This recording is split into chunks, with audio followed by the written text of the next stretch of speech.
Hello and welcome to 100% maths. हम कर रहे हैं क्लास 12 के लिए chapter number 5 that is continuity and differentiability. तो लास्ट वीडियो से हमने स्टार्ट की थी डिफरेंशिएबिलिटी का, मैंने आपको सारा कॉन्सेप्ट बताया था और साथ में किए थे एनसीईआरटी एक्सरसाइज 5.2 के 4 पहले क्वेश्चंस। ठीक है, तो डिफरेंशिएशन करनी सिखाई थी with respect to any variable. ठीक है, तो आज की वीडियो में इसी एक्सरसाइज को हम कंटिन्यू करेंगे।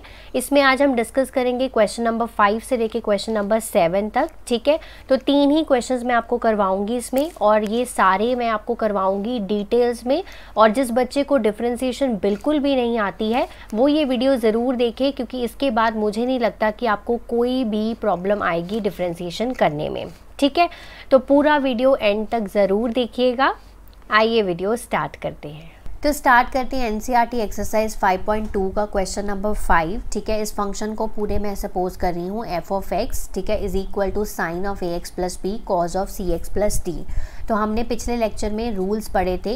हमने एक पढ़ा था कोशेंट रूल, यानी कि हमारे पास अगर दो फंक्शंस हैं, एक u है एक v है, यानी कि एक ऊपर फंक्शन है एक नीचे फंक्शन है, और इस पूरे का हमें करना है डेरिवेटिव। तो हम कैसे ये क्या लगाते हैं फॉर्मूला, u का डेरिवेटिव करते हैं v as it is minus v का derivative u as it is divided by v square, provided this v square should not be equal to 0। ठीक है, ये हमने रूल पढ़ा था, कोशेंट रूल इसको बोलते हैं। हम ऊपर वाले को u सपोज कर लेते हैं, नीचे वाले को v सपोज कर लेते हैं। ठीक है, तो हमने ये फॉर्मूला यहाँ पर लगाते हैं और इसकी डिफ्रेंसिएशन करते हैं with respect to x। df by dx चाहिए हमें। तो सबसे पहले u की डिफ्रेंसिएशन यानी कि sine of a x plus b की डिफ्रेंसिएशन। ठीक है, v एज इट इज़ मतलब cos of c x plus d as it is, minus v की डिफ्रेंसिएशन मतलब d by d x of cos of c x plus d. ठीक है, into u as it is मतलब sine of a x plus b. ये हो गया clear, divided by ये जो v है इसका स्क्वायर, v क्या है आपका cos of c x plus d का होल स्क्वायर। ठीक है जी, यहाँ तक तो कोई इशू नहीं है। अब जो डिफ्रेंसिएशंस हैं वो मैं इनको अलग से यहाँ पर सॉल्व कर लेती हूँ। ठीक है, सो हमने करना है d by d x of sine of a x plus b, यही करना है हमने। अब आप इसको फर्स्ट मेथड के साथ या करो या सेकंड मेथड के साथ करो, जैसे मैंने आपको पिछली वीडियो में बताया था। ठीक है, तो साइन की डिफ्रेंसिएशन क्या होती है, साइन की डिफ्रेंसिएशन होती है कॉज, तो हो गया कॉज ए एक्स प्लस बी। ठीक है, अब डिफ्रेंसिएशन ए एक्स प्लस बी की अलग से करनी पड़ेगी, वो अलग से कर लेते हैं। तो ये हो जाएगी कॉज ए एक्स प्लस बी और इसकी डिफ्रेंसिएशन होगी a। ठीक है ना, क्योंकि x की होगी 1 और b की होगी 0, क्योंकि b कांस्टेंट है। ठीक है, तो यहाँ पर मैं पुट कर देती हूँ ये value a cos a x plus b. ठीक है, साथ में आ गया cos c x plus d. ठीक है, माइनस अब ये फिर से हम डिफ्रेंसिएशन करेंगे d by d x of cos c x plus d. cos की डिफ्रेंसिएशन क्या होती है, माइनस का साइन, ठीक है, सी एक्स प्लस डी और d by d x of c x plus d. ठीक है, माइनस का sine c x plus d और इसकी डिफ्रेंसिएशन आ गई c आ गई। ठीक है, तो minus of c sine c x plus d, value put कर दी into sine a x plus b. ठीक है, डिवाइडेड बाई ये हो जाएगा cos square c x plus d. ठीक है जी, यहाँ तक तो कोई इशू नहीं है। हमने सिंपल फॉर्मूला पुट करा और डिफ्रेंसिएशन करी है। अब हमने इसको सिर्फ और सिर्फ क्या करना है, सिंप्लीफाई करके लिखना है। सिंप्लीफिकेशन के लिए ये जो cos square x plus D है, एक बार इसके नीचे ले आते हैं और एक बार इसके नीचे ले आते हैं, यानी कि अलग अलग कर लेते हैं। ठीक है, तो कैसे करेंगे इसको, a cos a x plus b, ठीक है, into cos c x plus d. ठीक है, इसको अलग अलग करके लिख लो। कॉज स्क्वायर है तो कॉज को 2 बार लिख लो, c x plus d into cos c x plus d. ठीक है जी, माइनस माइनस हो गया प्लस, यहाँ पर भी ऐसे ही करेंगे, sign c x plus d. ठीक है, और साथ में sign a x plus b. ठीक है, और यहाँ पर भी इसको अलग अलग करके लिख लेते हैं, cos c x plus D, cos c x plus d. ठीक है, अलग अलग करके लिख लिया। एक cos c x plus D यहाँ से कट गया, ठीक है। बाकी को हम सिंप्लीफाई करके लिख लेंगे, a cos a x plus b, ठीक है, इंटू 1/cos क्या होता है, secant c x plus d हो गया, ठीक है, plus c sine upon cos sine c x plus d upon cos c x plus d, ये बन गया tan c x plus d, ठीक है। साथ में लिख लिया sine a x plus b, ठीक है, और साथ में क्या बचा 1/cos क्या हो जाएगा, secant c x plus D, यानी कि जो हमारा डिनोमिनेटर था वो हमने बिल्कुल क्या कर दिया, ख़त्म कर दिया। तो ये इस क्वेश्चन का रिक्वायर्ड आंसर है। तो नेक्स्ट चलते हैं अपने क्वेश्चन नंबर 6 पे। तो बहुत इंपॉर्टेंट क्वेश्चन है, ध्यान से देखिएगा कैसे करना है। तो मैंने इस फंक्शन को मान लिया एफ ऑफ एक्स, ठीक है, तो कॉज एक्स क्यूब ये एक फंक्शन है, साइन स्क्वायर इंटू एक्स की पावर 5 ये एक अलग से फंक्शन है। तो हमने प्रोडक्ट रूल पढ़ा था, दो फंक्शन के बीच में अगर मल्टीप्लिकेशन हो और अगर उसका डेरिवेटिव करना हो तो क्या होता है, u का derivative v as it is, v का derivative u as it is, ठीक है, ये होता है हमारे पास। इसको हम बोलते हैं प्रोडक्ट रूल बोलते हैं, ठीक है। तो इसको हम सॉल्व करेंगे यूजिंग दिस रूल, ठीक है। तो इसको u मान लिया और इसको मैंने v मान लिया। तो df/dx अगर लिखना हो तो मैं कैसे लिखूंगी कि सबसे पहले मेरा u का डेरिवेटिव होगा, u का मतलब cos ऑफ एक्स क्यूब का डेरिवेटिव होगा, देन साइन स्क्वायर x की पावर 5, ये v है, v एज इट इज़ लिख लिया। अब v का डेरिवेटिव यानी कि d/dx of sine square x की पावर 5, ठीक है, और साथ में u एज इट इज़ मतलब cos of x cube as it is, ठीक है जी। यहाँ तक कोई प्रॉब्लम नहीं है, इस फॉर्मूला को यूज़ ही करा है। अब हमने इसका डेरिवेटिव सॉल्व करना है और इसका डेरिवेटिव सॉल्व करना है, वो मैं अलग से यहाँ पर कर देती हूँ।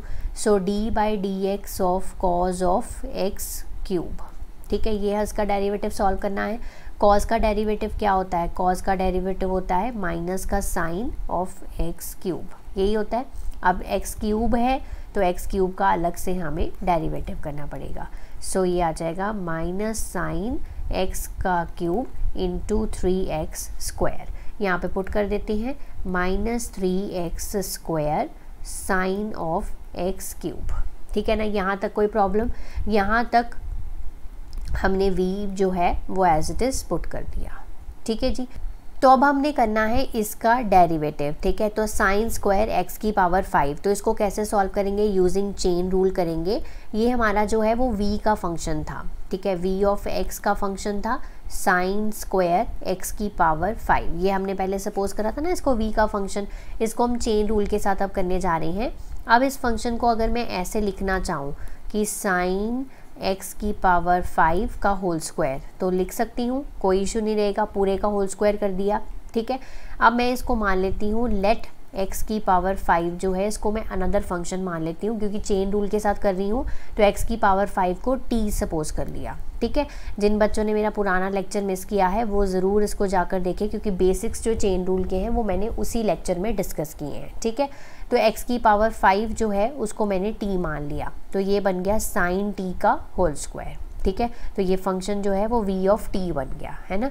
अब हम इसकी डिफ्रेंसिएशन कर सकते हैं dv/dt, dv/dt क्या आ जाएगा, अब इसकी डिफ्रेंसिएशन क्या हो जाएगी 2 साइन t, ठीक है, और साइन की डिफ्रेंसिएशन क्या होती है cos, तो cos t आ गया। अब यहाँ पर dt/dx निकाल सकते हैं, यहाँ पर dt/dx क्या आ जाएगा 5x की पावर 4 आ जाएगा, ठीक है जी, ये निकल आया। dt/dx है हमारे पास, dv/dt है हमारे पास, तो इसको मल्टीप्लाई कर दो dv/dt, ठीक है, इंटू dt/dx, तो हमें क्या मिल जाएगा, इसकी डिफ्रेंसिएशन मिल जाएगी v की, ठीक है। तो ये आ जाएगा dv/dt, ये हो गया 2 sine t into cos t, और dt/dx हो गया 5x की पावर 4।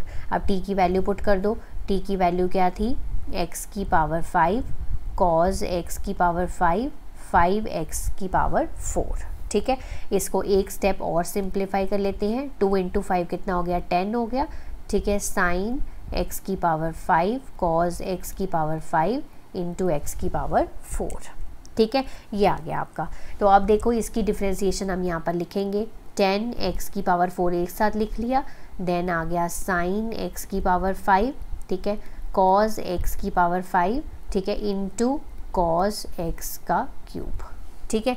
तो वैल्यू पुट करने के बाद अब हम इसको और सिंप्लीफाई नहीं कर सकते हैं, तो ये आ गया इस क्वेश्चन का रिक्वायर्ड आंसर।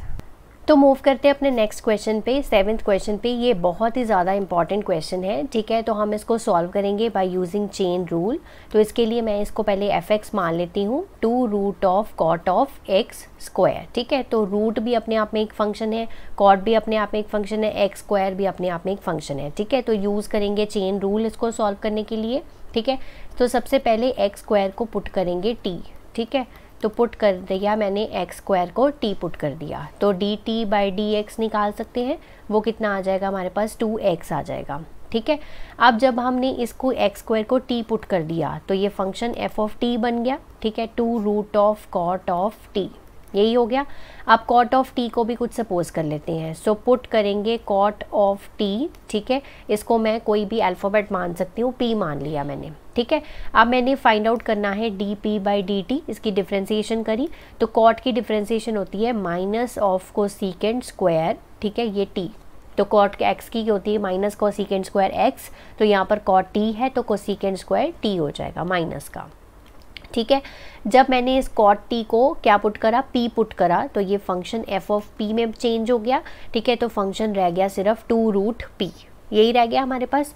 अब हमें अच्छे से पता है कि हमें df/dp निकालना है, ठीक है। df/dp 2 तो एक कांस्टेंट है, इसको ऐसे रहने देते हैं। हमें पता है कि रूट x की जो डिफ्रेंसिएशन डेरिवेटिव होता है वो क्या होता है, 1/2 रूट x होता है। तो रूट p का क्या हो जाएगा, 1/2 रूट p हो जाएगा। 2 से 2 कैंसिल हो गया, तो हमें यहाँ से मिल गया df/dp दैट इज़ 1/√p, ठीक है। तो हमने स्टार्ट कहाँ से किया था, हमें चाहिए था df/dx, ठीक है। तो हमने फाइंड आउट किया df/dp, फिर फाइंड आउट किया dp/dt, फिर फाइंड आउट किया dt/dx, यही हुआ ना।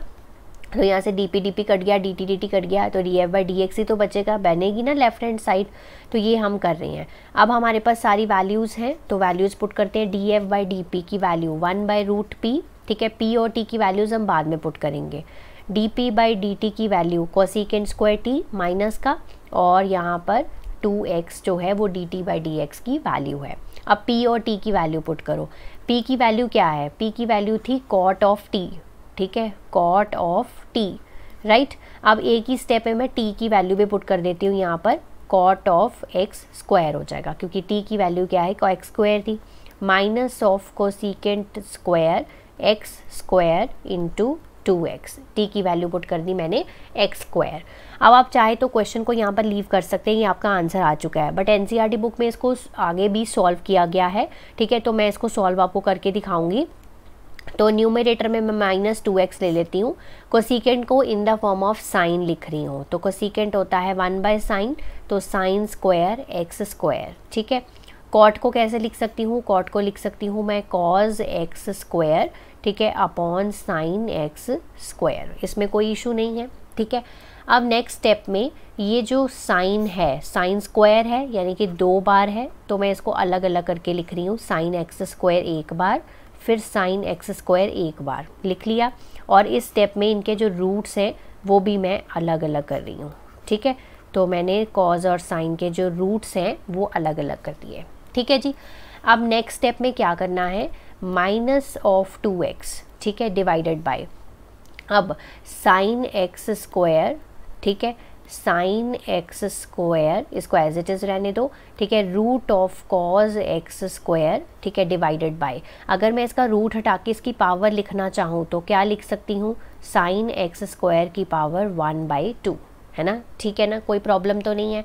अब इसकी पावर कितनी है, 1 है, इसकी पावर कितनी है, 1/2 है। इसको एक तरफ से पहले यहाँ पे समझो, अगर मेरे पास x की पावर 1 है और नीचे x की पावर 1/2 है, तो बेस सेम है, तो पावर्स क्या हो जाएंगी, सब्ट्रैक्ट हो जाएंगी। तो क्या बचेगा, x की पावर 1/2। सेम चीज़ साइन के केस में लो, ठीक है। एक तरफ है मेरे पास साइन x स्क्वायर की पावर 1, एक तरफ है साइन x स्क्वायर की पावर 1/2, तो सब्ट्रैक्ट होके सिर्फ क्या बचेगा, साइन x स्क्वायर की पावर 1/2, ठीक है। साथ में साइन x स्क्वायर, ठीक है, अलग से, और साथ में root of cos x square, ठीक है। जो नीचे वाला x की पावर 1/2 था या साइन x की पावर 1/2 था वो हमारा ख़त्म हो गया, ठीक है जी। अब एक और काम कर सकते हैं, -2x, ये क्या बन जाएगा फिर से अगर इसको रूट में लिखना चाहें तो ये बन जाएगा साइन एक्स स्क्वायर, एक सिंपल साइन एक्स स्क्वायर बचा मेरे पास और एक बचा root of cos x square. इनके मैं रूट से इकट्ठे कर सकती हूँ, -2x तो साइन एक्स स्क्वायर एक अलग से लिख लिया और जो कॉज और साइन को एक ही रूट के अंदर कर दिया। ठीक है, यहाँ तक किसी को कोई इशू? ठीक है, इसके बाद हमने एक फॉर्मूला पढ़ रखा है दैट इज़ साइन 2 थीटा। ठीक है, 2 साइन थीटा कॉस थीटा, ये हमने क्लास +1 में पढ़ा था साइन 2 थीटा का फॉर्मूला। अब ये देखो ये कुछ ऐसा ही लग रहा है, कॉज इनटू साइन। ठीक है, अगर मैं इस थीटा की जगह पर एक्स स्क्वायर लिख लूँ, ठीक है, तो 2 sign x square cause x square हो जाएगा। ठीक है, बट ये रूट के अंदर है। ठीक है, तो मुझे इसे साइन 2 थीटा बनाने के लिए क्या करना पड़ेगा, मतलब साइन 2x स्क्वायर बनाने के लिए क्या करना पड़ेगा, इसको क्या करना पड़ेगा, 2 से मल्टीप्लाई करना पड़ेगा। ठीक है, तो मैं इसको रूट के अंदर है ना, तो रूट के अंदर है तो इसलिए मैं इसको √2 के साथ मल्टीप्लाई करूँगी। Multiply and divide by √2। मैं इसको बेसिकली ये वाला फॉर्मूला राइट हैंड साइड बनाने की कोशिश कर रही हूँ। ठीक है, तो मैंने यहाँ पर क्या किया, -2√x। ठीक है, 2√x 2x, तो इसको मल्टीप्लाई और डिवाइड किया √2 के साथ। ठीक है, तो ये सिंपल साइन एक्स स्क्वायर ऐसे ही रहेगा, ये हो जाएगा 2 sign x square cause x square. ठीक है जी, कोई प्रॉब्लम? अब यहाँ पर -2√2x, ठीक है, ये क्या बन जाएगा हमारा, ये बन जाएगा हमारा साइन 2x स्क्वायर का फॉर्मूला। ठीक है, और यहाँ पर साथ में आ जाएगा साइन एक्स स्क्वायर। ठीक है, तो यहाँ पर हमने क्या कर दिया, ये आ गया हमारा क्वेश्चन का रिक्वायर्ड आंसर। हमने इसको √2 से मल्टीप्लाई किया था, ये चीज़ हमने बनाने के लिए। रूट के अंदर था इसलिए √2 से किया, नहीं तो अदरवाइज़ हम सिंपल 2 से भी कर सकते थे। ठीक है, तो ये बन गया -2√2x sine x square into root of sine 2x square. ठीक है, तो ये आपका जो आंसर है वो NCERT बुक के साथ मैच कर रहा है। ठीक है, तो इस तरह से आपको ये क्वेश्चन को सॉल्व करना है।